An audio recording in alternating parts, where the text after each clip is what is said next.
പുഞ്ചിരി നൽകുന്ന ആത്മവിശ്വാസമാണ് പരിമിതികളെ ശാരിക ചവിട്ടുപടിയാക്കിയത്. സെറിബ്രൽ പാൾസിയെ അതിജീവിച്ചാണ് സിവിൽ സർവീസിലേക്ക് എത്തുക എന്ന ജീവിതാഭിലാഷം ശാരിക സ്വന്തമാക്കിയത്. ഒട്ടും പ്രതീക്ഷിച്ചിരുന്നില്ല. അറിഞ്ഞപ്പോൾ ഒരുപാട് എക്സൈറ്റായി. എല്ലാവരും ഒരുപാട് സന്തോഷം.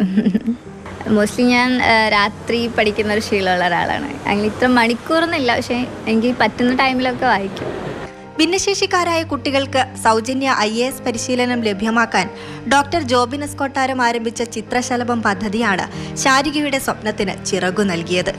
ഇതുപോലെയുള്ളവർ ഇത്രയും റെസ്പോൺസിബിൾ റോൾസ് വഹിക്കണമെന്ന് ആത്മാർത്ഥമായിട്ട് ആഗ്രഹിക്കുന്ന ഒരാളാണ്. അതുകൊണ്ട് തന്നെയാണ് ഇതുപോലെ സിവിൽ സർവീസ് പോലുള്ള ഒരു ഇത്രയും ടഫസ്റ്റ് എക്സാമിന് ഫ്രീ കോച്ചിങ് കൊടുക്കാൻ വേണ്ടിയിട്ട് സാറ് മുന്നോട്ട് വന്നത്. അപ്പോൾ ഒരുപാട് താങ്ക്സ് ഉണ്ട്. എത്ര നന്ദി പറഞ്ഞാലും സാറിൻ്റെ അടുത്ത് മതിയാവില്ല. പ്രാഥമിക വിദ്യാഭ്യാസം സർക്കാർ സ്കൂളിൽ പൂർത്തിയാക്കിയ ശാരിക ഇടത് കൈകൊണ്ടാണ് അതുവരെയുള്ള പരീക്ഷകളെല്ലാം എഴുതിയത്. വലത് കൈയുടെ 3 വിരലുകൾക്ക് മാത്രമാണ് ചലനശേഷിയുള്ളത്. സിവിൽ സർവീസ് പരീക്ഷയ്ക്ക് സ്ക്രൈബിന്റെ സഹായം തേടുകയായിരുന്നു. ഭിന്നശേഷിക്കാരിയായ മകൾ ഇങ്ങനെ ഒരു ആഗ്രഹം അറിയിച്ചപ്പോൾ ആശങ്ക തോന്നിയെങ്കിലും ശാരികയുടെ ചിറകുകൾക്ക് ബലം നൽകിയത് ഈ അമ്മ തന്നെയാണ്. അവൾക്കൊരു കോൺഫിഡൻസ്, ഞാൻ നേടുന്ന ഒരു ആത്മവിശ്വാസം ഉണ്ടാവും.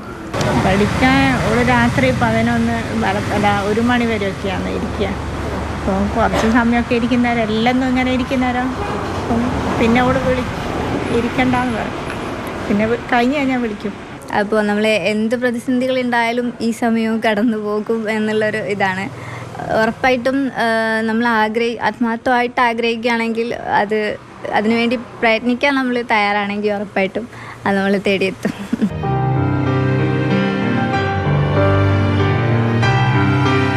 അരുൺ കിഷോറിനൊപ്പം നയൻതാര, മാതൃഭൂമി ന്യൂസ്, കോഴിക്കോട്. നയൻതാരയുണ്ട് നമ്മുടെ കൂടെ. നയൻതാര, എത്ര വലിയ പ്രചോദനമാണല്ലേ ശാരിക തരുന്നത്.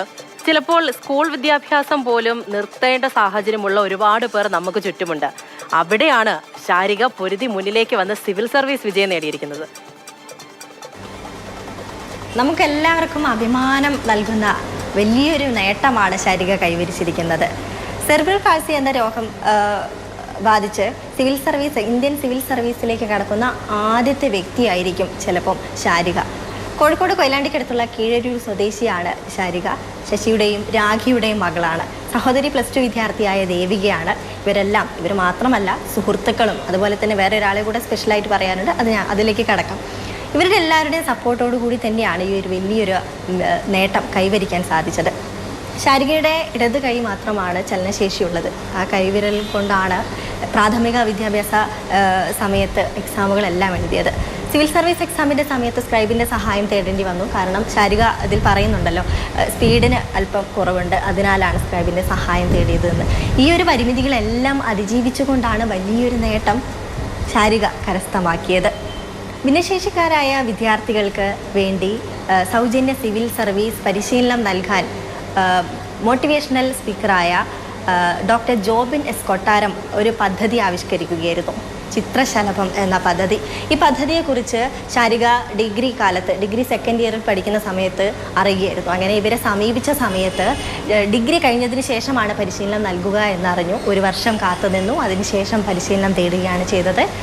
ഓൺലൈൻ വഴിയാണ് ക്ലാസ്സുകളെല്ലാം അറ്റൻഡ് ചെയ്തിരുന്നത്. വീട്ടിലിരുന്ന് അമ്മ പറയുന്നുണ്ടല്ലോ, രാത്രി വൈകിയും ഇരുന്ന് പഠിക്കുന്ന ഒരു സ്വഭാവക്കാരിയാണ്.